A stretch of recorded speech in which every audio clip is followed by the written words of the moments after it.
Hello guys, வணக்கம். This is CA Seshadri. So இன்னைக்கு ஒரு அற்புதமான ஒரு மேரத்தான் பண்ண போறோம் with respect to items of FS.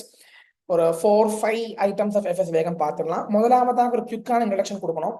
இந்த சாப்டர் யூனிட் நம்பர் 5 அப்படின்னு சாப்டர் ரொம்ப இம்பார்ட்டன்ட் சாப்டர். ஏன்னா ஒரு 20 மார்க்ஸ் கண்டிப்பா வரும். இதுல என்ன விஷயம்னா ஆல்ரெடி மூணாக பிரிச்சுக்குங்க சொல்லியிருப்பேன். ஒன்னு வந்து பேலன்ஸ் ஷீட் ஐட்டம்ஸ், ஒன்னு வந்து டிஸ்க்ளோஷர்ஸ், ஒன்னு வந்து PNL item. Each and every ஐட்டம்ஸுக்கும் டிஸ்க்ளோஷரும் இருக்குது. சரிங்களா? டிஸ்க்ளோஷர் ஆல்ரெடி நான் கவர் பண்ணிட்டேன். ஸ்பெசிஃபிக்கா ஒரு 25 minutes வீடியோ போட்டுட்டேன். So I will share the link. You can very well please see that. Next PNL ஐட்டம்ஸும் நான் வந்து செப்பரேட்டா போட்டுட்டேன். பிஎன்எல் ஐட்டம்ஸ் 7 பிஎன்எல் ஐட்டம்ஸ் இருக்குது. Sales, purchase, employee benefit expenses, depreciation, other expense, other income அப்படின்னு சொல்லி 6 items இருக்குது. அதுக்கு நான் போட்டுட்டேன். இப்போ பேலன்ஸ் ஷீட் ஐட்டம் பொறுத்த மட்டும் யூ ஹேவ் 11 ஐட்டம்ஸ். 11 ஐட்டம்ஸ் எப்படி படிக்கணும்னு நான் சொல்லி கொடுத்துருக்கேன். சரிங்களா? இப்போ வந்து நம்ம நேரடியாக பேலன்ஸ் ஷீட் ஐட்டம் தான் பார்க்க போறோம். நம்ம 4 or 5 பேலன்ஸ் ஷீட் ஐட்டம் எவ்வளவு சீக்கிரமா பார்க்க முடியுமோ அவ்வளவு சீக்கிரமா பார்த்துக்கலாம். இந்த போஸ்ட் அகைன் சாப்டர்க்குள்ள இறங்கறதுக்கு முன்னாடி ஒரு அற்புதமான ஒரு பியூட்டிஃபுல்லான கான்செப்ட் நம்ம படிக்கணும். அசர்ஷன் அப்படின்னு ஒரு கான்செப்ட் படிக்கணும். ஏன் தெரியுமா? அசர்ஷன் அப்படின்னா என்ன சார்? ஒண்ணுமே இல்லடா, நம்ம வந்து அன்றாடம் தினத்துல யூஸ் பண்ணிட்டு இருக்கிறோம். அசர்ஷன், ஐ அசர்ட் சம்திங் அப்படின்னு சொன்னா என்ன அர்த்தம்? நான் ஒரு விஷயத்த சொல்றேன், நான் ஒரு விஷயத்த ரெப்ரசென்ட் பண்றேன் அப்படின்னு அர்த்தம். சார் புரியல சார். இப்போ நீங்க வந்து சாப்பிட போறீங்க, சரவண பவன்ல சாப்பிட போறீங்க. அவங்க வந்து ஒரு மெனு கார்டு கொடுத்துட்டாங்க. அந்த மெனு கார்டு தான் அசர்ஷன். அதாவது சரவண பவன் உங்ககிட்ட அசர்ட் பண்றான். சரவண பவன் உங்ககிட்ட அசர்ட் பண்றான். என்ன சொல்றான்? யோ சரவணவன் என்ன சொல்ல வர அப்படின்னு நான் கேட்பேன். அதாவது தோசை 50 ரூபாய், 50 கிடையாது 100 ரூபாய் வச்சுக்கோங்க. சப்பாத்தி 50 ரூபாய், பரோட்டா 100 ரூபாய் அப்படின்னு வச்சிருக்கிறான்னு வச்சுக்கோங்க. இப்ப இடியாப்பம் 70 ரூபாய் அப்படின்னு போட்டிருக்கான்னு வச்சுக்கோங்க. அதாவது அவன் வந்து நம்மட சொல்ல வரான், தம்பி தம்பி தம்பி, இங்க தோசை இருக்குது, தோசையுடைய விலை வந்து 100 ரூபாய். இந்த தோசைக்கு நான் தான் ஓனர், அதாவது சரவணபவன் தான் ஓனர். உனக்கு வேணும்னா நாங்க ஊத்தி தருவோம். So understand that menu card is an assertion given by the hotel to you. அதே மாதிரி financial statement is an assertion given by the management to auditor. அதுல வந்து balance sheet item assertions இருக்குது, P&L item assertions இருக்குது, at the same time disclosures இருக்குது. இப்போ இதுல வந்து ரொம்ப முக்கியமான விஷயம் ஏன் கேட்டீங்கன்னா, அதாவது மேனேஜ்மெண்ட் வந்து உங்ககிட்ட financial statement தராங்க, financial statements தராங்க. நீங்க அதுல இருக்கிற assertions பார்க்க வேண்டும்.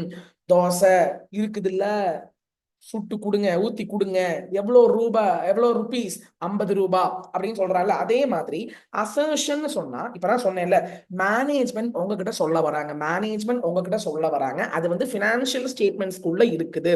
இப்போ நல்லா புரிஞ்சுக்கங்கடா. Balance sheet items, PNL item, நான் மெயினா இந்த ரெண்டு தான் ஃபோக்கஸ் பண்ண போறேன். பேலன்ஸ் ஷீட் ஐட்டம் கம்ப்ளீட்டா இருக்குதா, பிஎன்எல் ஐட்டம் கம்ப்ளீட்டா இருக்குதா? கட் ஆஃப் கம்ப்ளீட்னா என்ன அர்த்தம்?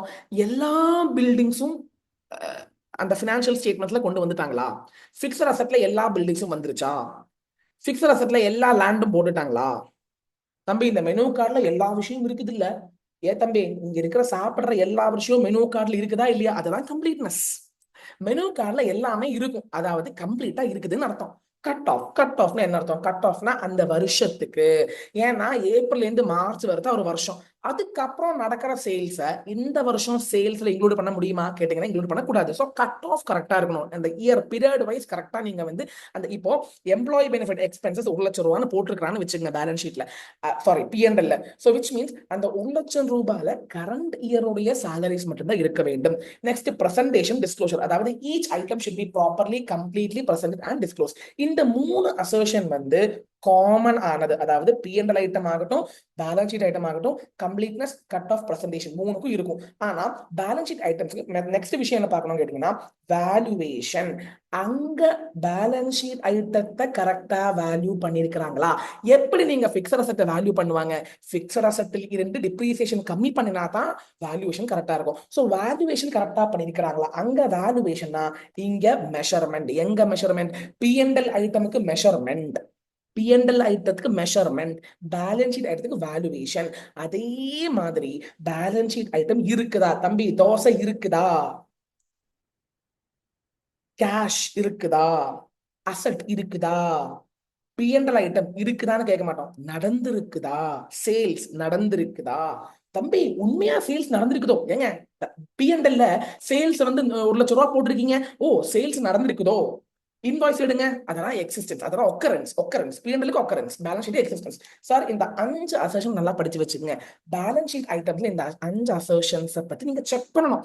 நீங்க இந்த 5 அசர்ஷன்ஸும் கரெக்டா இருந்துச்சுன்னா தான் அந்த items are free from mistakes அர்த்தம். இந்த கரெக்டா கம்ப்ளீட்டா இருக்குது, கட் ஆஃப் கரெக்டா இருக்குது, ப்ராப்பரா டிஸ்க்ளோஸ் பண்ணிட்டாங்க, வேல்யூவேஷன் பக்காவா இருக்குது, அந்த அசெட் இருக்குது, இது எல்லாமே yes yes yes yes yes வந்துருச்சுன்னா நீங்க ஆடிட் பண்ணும்போது இவ்வளோ assertions yes yes yes yes yes பக்கா வந்துருச்சுன்னா financial statements is free from material misstatements மேல. சோ எதுக்காக சார் அசர்ஷன் கேட்டீங்கன்னா, அசர்ஷன்ஸ் கரெக்டா இருந்தால்தான் FS will be free from misstatements. அந்த அசர்ஷன்ஸ் நீங்க எப்படி செக் பண்ணுவீங்க? Balance sheet item assertions, PNL items assertions. அதைத்தான் பிஎன்எல் ஐட்டம் எப்படி செக் பண்ணுவோம்? போட்டுட்டோம், டிஸ்க்ளோஷர் போட்டுட்டோம். இப்ப பேலன்ஸ் ஷீட் ஐட்டம் தான் ஃபோக்கஸ் பண்ண போறோம். கொஞ்சம் எக்ஸாம்பிள்ஸ் நம்ம டெக்ஸ்ட் புக்ல ஒரு அற்புதமான ரெண்டு டேபிள் கொடுத்துருக்காங்க. அந்த டேபிளை நல்லா புரிஞ்சுக்கங்க. ஏன் கேட்டீங்கன்னா, ஒரு விஷயத்தை தந்துட்டு அது என்ன அசர்ஷன் கேட்பாங்க. Option A completeness, option B existence. இப்போ எக்ஸாம்பிள் நான் சொல்றேன். Check whether inventory is valued at cost or net realisable value whichever is lower. இப்படி கேட்டாங்கன்னா என்ன அசர்ஷன்? நமக்கே தெரியும், valuation. Whether all fixed assets are properly updated in the balance sheet. all fixed assets, ஆல்னு சொன்னாலே completeness. So ஒரு விஷயத்தை தந்துட்டு அது என்ன அசர்ஷனை மேனேஜ்மெண்ட் ஆடிட்டர்கிட்ட சொல்லுறாங்க அப்படின்னு கேட்பாங்க. அசர்ஷன்னா என்னையா? மேனேஜ்மெண்ட் நம்ம கிட்ட சொல்றான். இப்போ ஃபர்ஸ்ட் நான் சொல்லி கொடுத்துருக்கேன் எந்த மாதிரி படிக்கணும். நமக்கு பேலன்ஸ் ஷீட் ஐட்டம் 11 ஐட்டம்ஸ் இருக்குது. Share capital, reserves, trade receivables, trade payables, tangible, intangible, borrowing, loans and advances. இதெல்லாம் பெயரா படிச்சுக்கங்க சொன்னேன். நான் என்ன சொல்லி கொடுத்தேன்னா, ஷேர் கேபிட்டல் ரிசர்வ்ஸ் ஒரு பெயர், ட்ரேட் ரிசர்வபிள், ட்ரேட் பேபிள் ஒரு பெயர், டான்ஜிபிள், இன்டான்ஜிபிள் ஒரு பெயர், போரோயிங், நோஸ் அண்ட் அட்வான்சஸ் ஒரு பெயர், கேஷ் இன்வென்டரி ப்ரொவிஷன்ஸ் ஒரு பெயர். இந்த மாதிரி 1 2 3 4 5 பெயராக இருக்குது. இன்னைக்கு நம்ம வந்து கொஞ்சம் 4-5 ஐட்டம்ஸ் பார்க்கலாம்.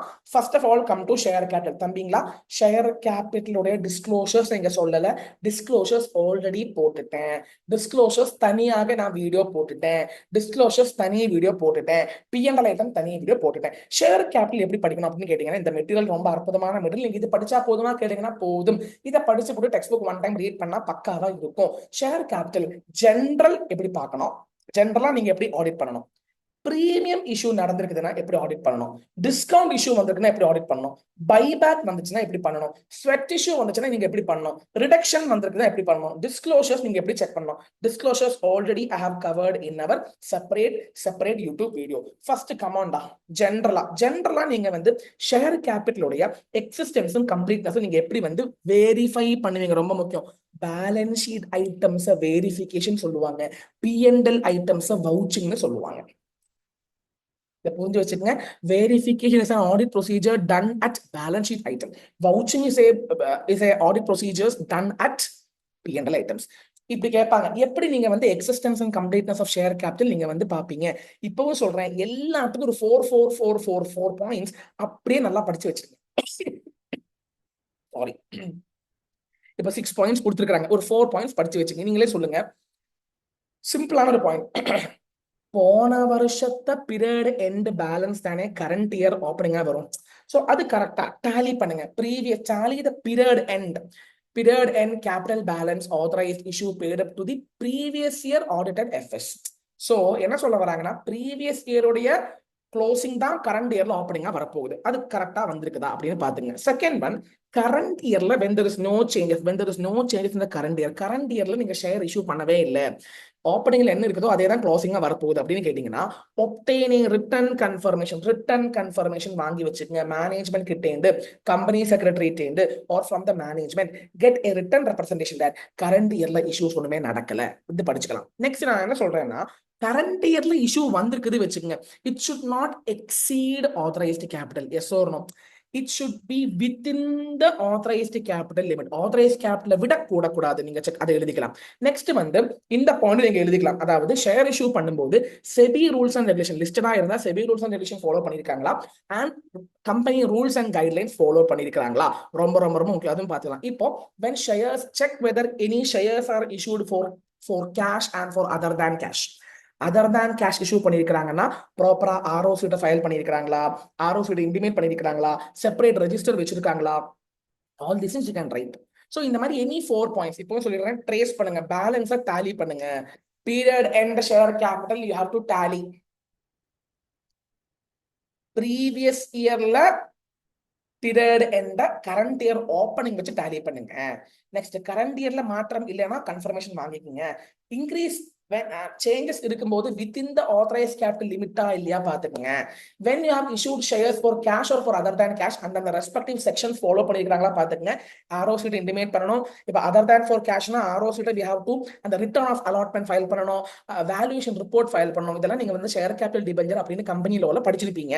now also ensure that whether SEBI regulations and guidelines are followed. next வந்து பிரீமியம் இஷ்யூ.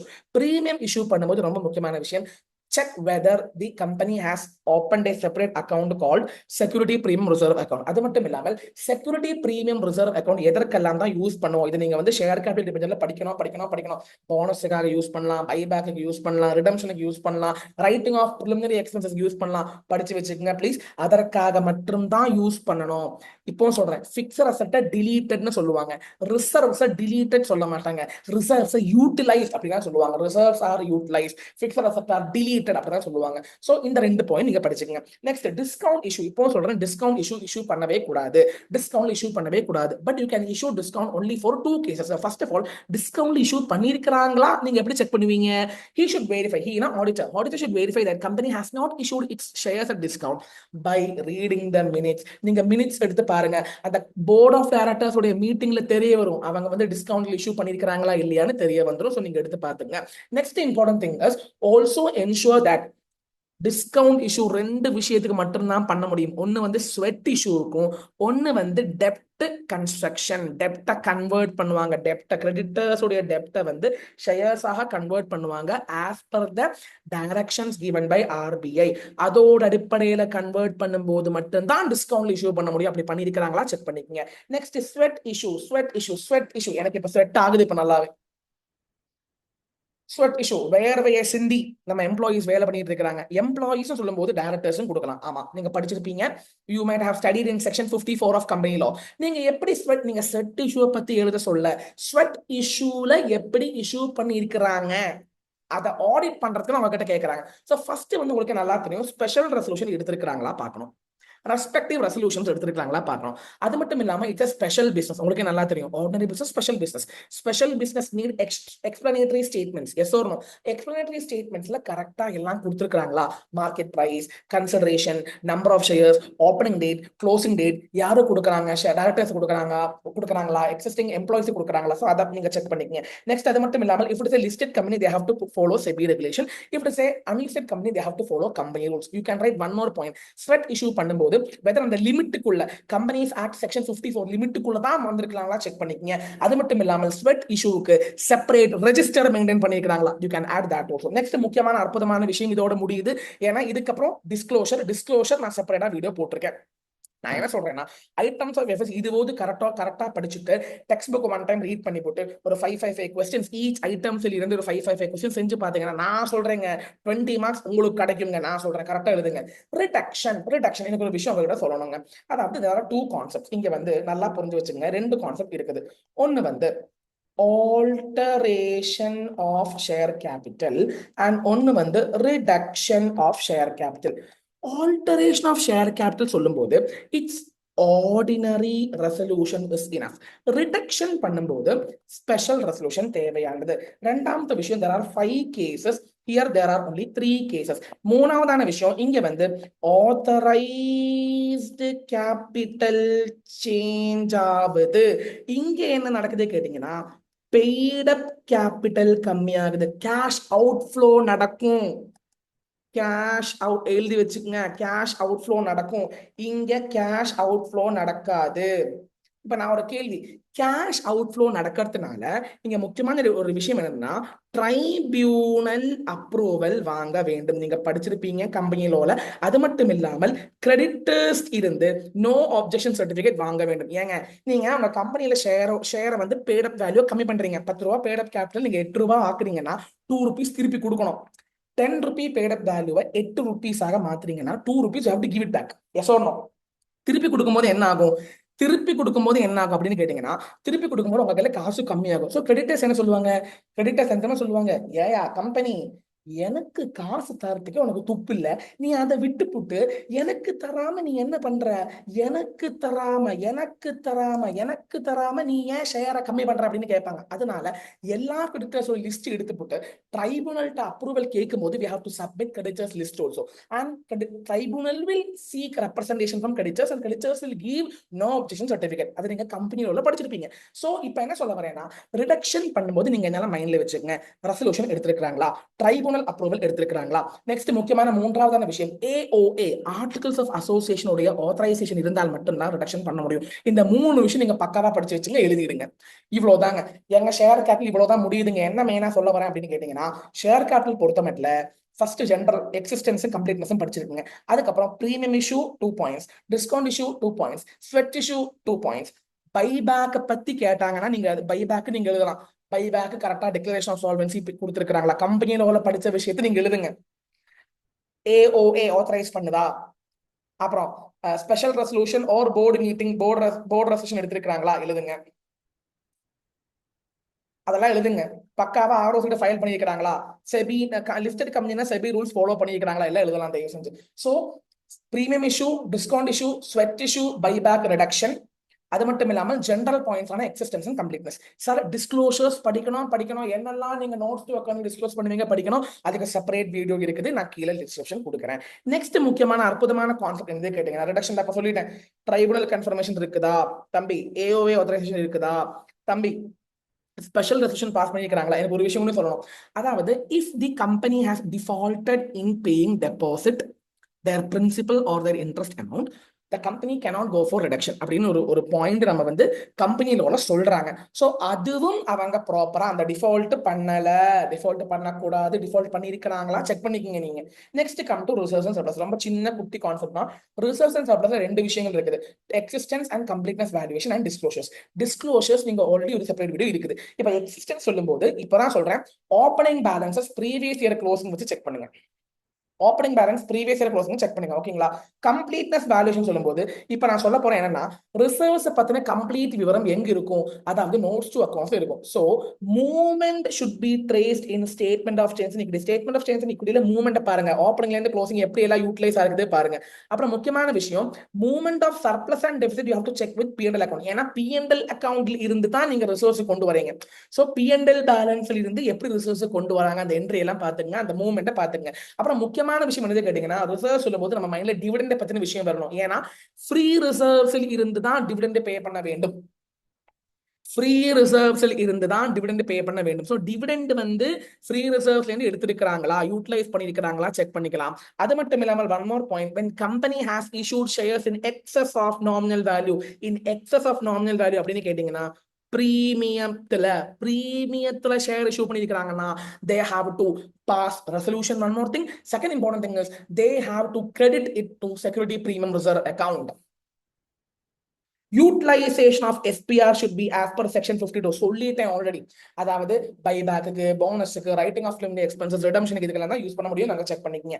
நெக்ஸ்ட் முக்கியமான அற்புதமான ரெண்டு கான்செப்ட் என்ன கேட்டீங்கன்னா, இப்போ வந்து ஷேர் கேபிட்டல் ரிசர்வ் ஒரு பேர் படிச்சிட்டோம், ஷேர் கேபிட்டல் படிச்சிட்டோம், ரிசர்வ்ஸ் படிச்சிட்டோம், டிஸ்க்ளோசர்ஸ் பார்த்துருங்க. நெக்ஸ்ட் வந்து tangible asset and intangible asset தான் நான் பார்க்கறதுக்கு பிளான் பண்றேன். டான்ஜிபிள் அசெட், நல்லா 1 minute வெயிட் பண்ணுங்கப்பா எல்லாரும் please. Yes, tangible and intangible. முதலாவதான விஷயம் வந்து டான்ஜிபிள், இன்டான்ஜிபிள். இப்போ ரெண்டு விஷயம் சொல்லணும். டான்ஜிபிள் வந்து உங்களால பார்க்க முடியும், ஆனா இன்டான்ஜிபிள பார்க்க முடியாது. Yes or no? இது உங்களுக்கு நல்லாவே தெரியும். நான் ஃபர்ஸ்ட் ஆஃப் ஆல் டான்ஜிபிள் பொறுத்த மட்டும் என்னெல்லாம் காஸ்ட் நீங்க அந்த பிபிஇக்குள்ள இன்க்ளூட் பண்ண கூடாது. ஓப்பனிங் பிசினஸ் ஓபன் பண்றீங்க, இனாகிரேஷன் காஸ்ட் வராது, ப்ரொமோஷனல் அட்வர்டைஸ்மெண்ட் எக்ஸ்பென்சஸ் வராது, புதிய ப்ராடக்ட்டை நீங்க இனாகிரேட் பண்றீங்க வராது, cost of conducting business in a new location, the marketing expenses வராது, ஜெனரல் ஓவர்ஹெட் எக்ஸ்பென்சஸ் வராது. இந்த நாளும் படிச்சு வச்சுங்க. these four will not come under cost of PPE. இது நீங்க வந்து AS 10ல படிச்சிருப்பீங்க. எலிமெண்ட்ஸ் ஆஃப் காஸ்ட் சொல்லும்போது என்னெல்லாம் காஸ்ட் தான் நீங்க அந்த டான்ஜிபிள் அசெட் குள்ள வரலாம். இப்பவும் சொல்றேன் 3 விஷயங்கள். அதாவது all directly attributable cost in bringing the asset to the location, loading unloading எல்லாம் வரும். அது மட்டும் இல்லாமல் non refundable taxes, எனக்கு ரீஃபண்ட் வராது, அந்த டாக்ஸஸ் இன்க்ளூட் பண்ணலாம். ட்ரேட் டிஸ்கவுண்ட்ஸ் நீங்க கம்மி பண்ணிக்கங்க. அது மட்டும் இல்லாமல் இது நீங்க படிச்சிருக்கீங்களா இல்லையா தெரியாது, ஆனா நான் இண்ட் ஏஎஸ்ல படிச்சிருக்கிறேன். அதாவது எஸ்டிமேட்டட் காஸ்ட் ஆஃப் டிஸ்மேண்ட்லிங். அதாவது இப்போ ஒரு அசெட்டை வந்து 10 வருஷம் யூஸ் பண்றோம் வச்சுக்கோங்க, 10ஆமத்த வருஷம் அந்த அசெட்டை வந்து டிஸ்மேண்டில் பண்ணுவோம். டிஸ்மேண்டில்னா என்ன பண்ணுவோம், நம்ம வந்து இடிச்சு தரமட்டமாக்கி நம்ம வந்து அதை இடிச்சிடுவோம், அந்த அசெட்டை வந்து கொன்றுவோம். டிஸ்மேண்டில்னா கொன்றுவோம். அந்த அசெட்டை கொல்றதுக்கு ஒரு செலவு வரும். அந்த செலவை நீங்க எஸ்டிமேட் பண்ணிட்டு, அதுக்கு பேர் தான் டீகமிஷனிங் எக்ஸ்பென்சஸ். டீகமிஷன் பண்றாங்கன்னா உடைக்கிறாங்கன்னு அர்த்தம். அந்த 10 வருஷத்துக்கு அப்புறம், லைஃபுக்கு அப்புறம் நீங்க அந்த அசெட்டை உடைக்கிறீங்கன்னா, அந்த உடைக்கிறதுக்கு உண்டான செலவுகளையும் நீங்க இப்பவே எஸ்டிமேட் பண்ணி அதுவும் நீங்க இன்க்ளூட் பண்ணணும் அப்படின்னு சொல்றாங்க. சரிங்களா? சோ நெக்ஸ்ட் முக்கியமான விஷயம், நெக்ஸ்ட் அசர்ஷன் என்ன பண்ண போறோம்னா எக்ஸிஸ்டன்ஸ். ஒரு அசெட் இருக்குதா இல்லையா நீங்க எப்படி பாப்பீங்க? பிசிக்கல் வெரிஃபிகேஷன் தான். Very good. நீங்க பிசிக்கல் வெரிஃபிகேஷன் பண்ண தேவையில்லை, ஆடிட்டர் பண்ண தேவையில்லை, மேனேஜ்மெண்ட் பண்றாங்களா? மேனேஜ்மெண்ட் எந்த பேசிஸ்ல பண்றாங்க, மேனேஜ்மெண்ட் உடைய பாலிசி என்னது பார்த்து வச்சுக்கோங்க. அது மட்டும் இல்லாமல் you also check whether the assets are properly tagged. இந்த நான் சொல்றேன், இப்போ நம்ம ஒரு கல்யாண மண்டபத்துக்கு போறோம்னு வச்சுக்கோங்க, அந்த சேரோட பேக்ல போட்டிருப்பாங்க நம்பர் 1, நம்பர் 2. நீங்க கவனிச்சிருக்கீங்களா இல்லையா தெரியாது, ஸ்கூல்ல எல்லாம் இருக்கு. நீங்க ஸ்கூல் படிக்கும் போது ஒரு சேரோட பேக்ல போட்டிருப்பாங்க table number 2, class room number 1 அப்படின்லாம் போட்டிருப்பாங்க. சோ இந்த பிசிக்கல் வெரிஃபிகேஷன் நீங்க பண்ண தேவையில்லை, ஆனா எல்லா அசெட்ஸுக்கும் டேக் இருக்குதா அப்படி நீங்க சாம்பிள் பேசிஸ்ல வேணா பார்க்கலாம். அது மட்டும் இல்லாமல் ஃபிக்ஸட் அசெட் ரெஜிஸ்டர் செக் பண்ணுங்க, ரொம்ப முக்கியம். Reconciliation of items of PPE as physically verified with the fixed asset register maintained by the entity. நீங்க வந்து எகைன் சாம்பிள் பேசிஸ்ல நீங்க வேணும்னா பிசிக்கல் வெரிஃபிகேஷன் பண்ணிக்கோங்க. என்ன சொல்றாங்க அப்படின்னு கேட்டீங்கன்னா, ஃபிக்ஸட் அசெட் ரெஜிஸ்டர் விட்டு கம்பேர் பண்ணுங்க, ஃபிக்ஸட் அசெட் ரெஜிஸ்டர் விட்டு கம்பேர் பண்ணுங்க, ரீகன்சைல் பண்ணிக்கோங்க. அடிஷன் டிலீஷன்ஸ் எப்ப கொண்டு வந்தாங்க, அடிஷன் டிலீஷன் எல்லாம் ப்ராப்பரா ஃபிக்ஸட் அசெட் ரெஜிஸ்டர்லயும் அப்டேட் ஆகுதா அப்படின்னு செக் பண்ணுங்க. ஸோ எக்ஸிஸ்டன்ஸ் பொறுத்த மட்டும் பிசிக்கல் வெரிஃபிகேஷன் யாரு பண்ணுவாங்க? பேசிக்கலி ஆடிட்டர் பண்ண மாட்டாங்க, மேனேஜ்மெண்ட் தான் பண்ணி அப்டேட் பண்ணிட்டு இருப்பாங்க. ஸோ அப்டேட் பண்றாங்களா நீங்க பாருங்க. அண்ட் அசெட்டுக்கு ப்ராப்பரா டாக் வச்சிருக்காங்களா பாருங்க. நெக்ஸ்ட் கம்ப்ளீட்னஸ், எல்லா அசெட்டும் ப்ராப்பரா ரெக்கார்ட் பண்ணிருக்காங்களா, ஆல் அசெட்ஸ். அதுக்கு நீங்க என்ன பண்ணணும், ஒண்ணுமே இல்லடா, அந்த அந்த ஷெட்யூலை பார்த்துட்டு opening balance plus additions minus deletions அது ப்ராப்பரா போடுறாங்களா பாத்துருங்க. அசெட் வைஸா பாத்துருங்க, அசெட் வைஸா நீங்க ஷெட்யூலை பாத்துருங்க. அசெட் வைஸா நீங்க டேலி பண்ணுங்க. டேலி பண்றீங்கன்னா க்ளோசிங் பேலன்ஸ் தான் இந்த வருஷம் ஓப்பனிங் பேலன்ஸா வரும். அதுக்கப்புறம் அடிஷன்ஸ் டிலீஷன் இந்த கம்ப்ளீட் லிஸ்ட் எடுத்துருங்க. obtain complete list from the management and tally it. அவங்க கொடுக்குற லிஸ்டும் பேலன்ஸ் ஷீட்ல கொடுத்துருக்கிறதும் கரெக்டா இருக்குதா பாத்துங்க. இவ்வளவுதான் சொல்றேன். கம்ப்ளீட்னஸ், எல்லா அசெட்டும் இருக்குதா, லிஸ்ட் வாங்குங்க, அடிஷன் லிஸ்ட் வாங்குங்க, டிலீஷன் லிஸ்ட் வாங்குங்க, அது கரெக்டா பேலன்ஸ் ஷீட்ல நோட்ஸ் டு அக்கவுண்ட்ஸ்ல கொடுத்துருக்காங்களா, அதுடைய அரித்மெட்டிக்கல் அக்யூரசியை பாத்துங்க guys. Next, how to verify the cost. இது ரொம்ப ரொம்ப முக்கியம் guys.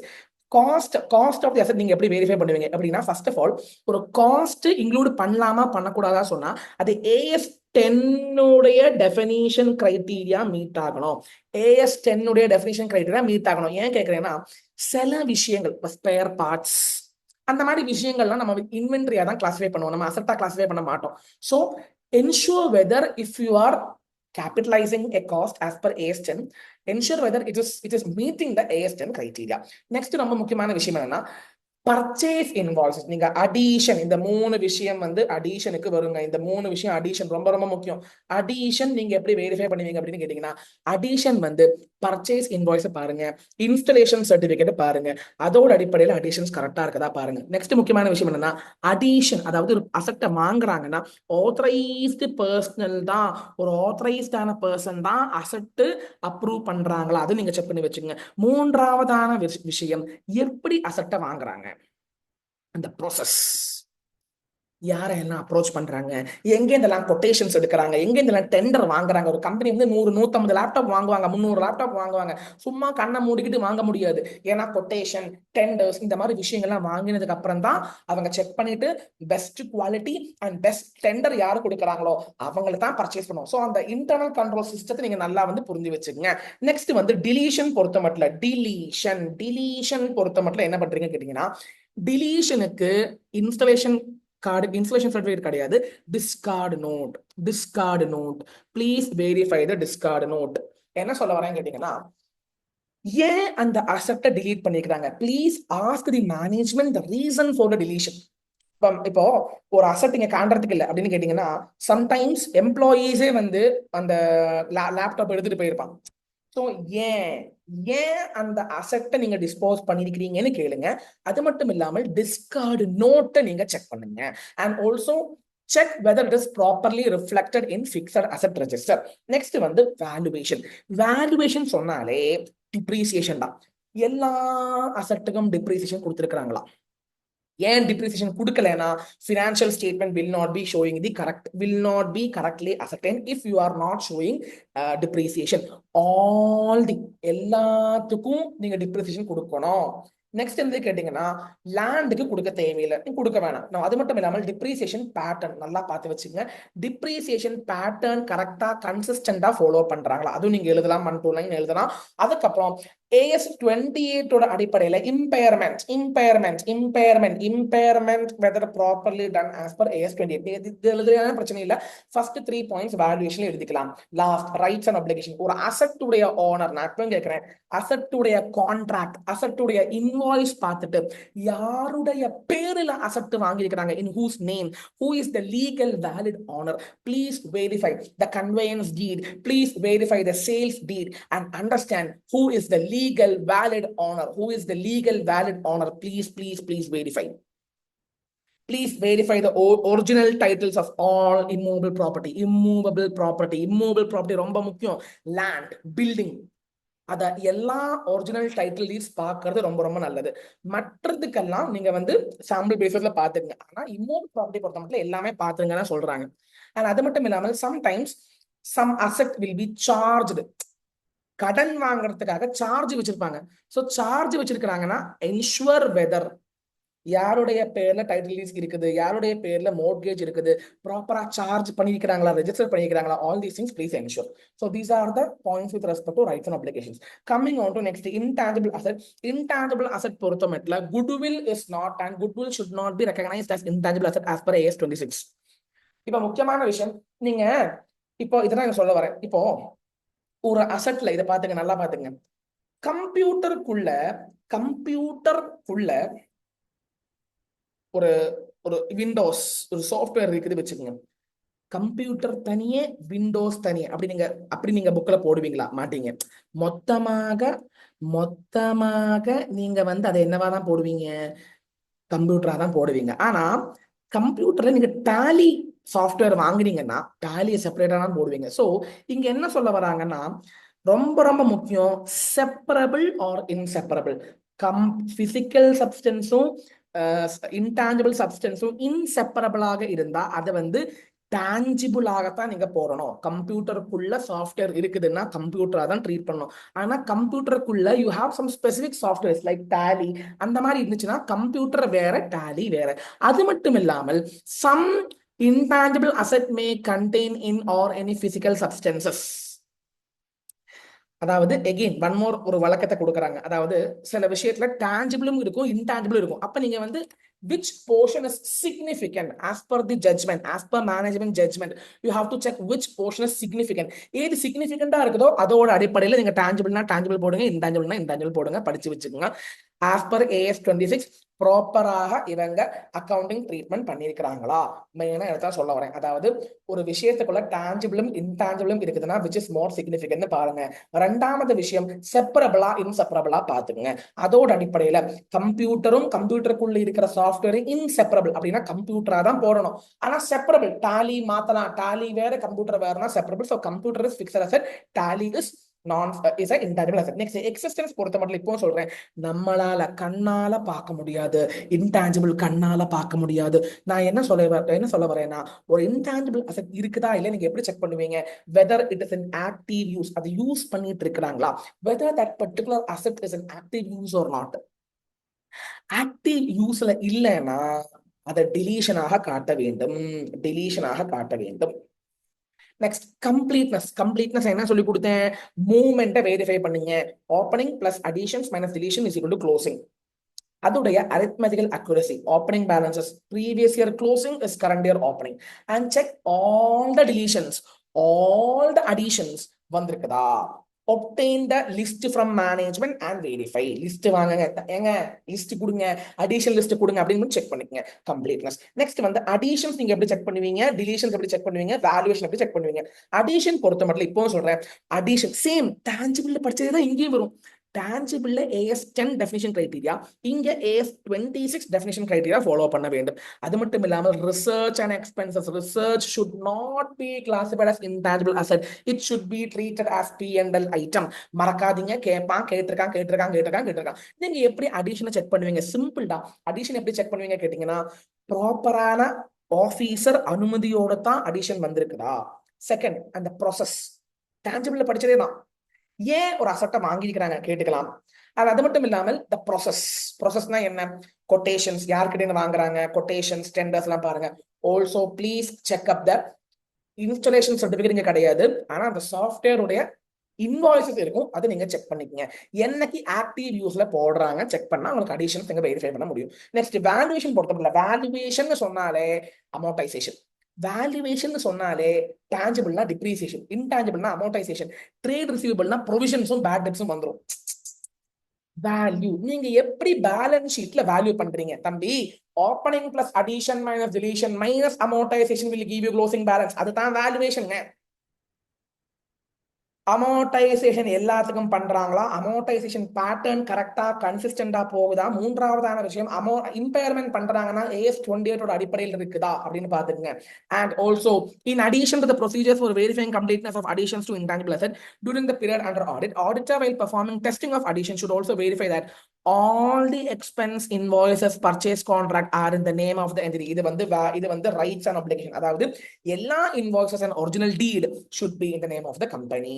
So with this we are closing up the items of FS part number 1, share capital reserves படிச்சிட்டோம், tangible intangible படிச்சிட்டோம். இப்போ நான் என்ன சொல்ல வரேன் அப்படின்னு கேட்டீங்கன்னா, இந்த 4 விஷயத்தை சட்டு மட்டும் படிச்சிடுங்க. இந்த 4 விஷயத்துடைய டிஸ்க்ளோஷர்ஸ் நான் ஆல்ரெடி போட்டிருக்கேன், அந்த லிங்க் நான் கீழே கொடுக்குறேன், அதுவும் நீங்க கம்பைன் பண்ணி படிச்சிடுங்க.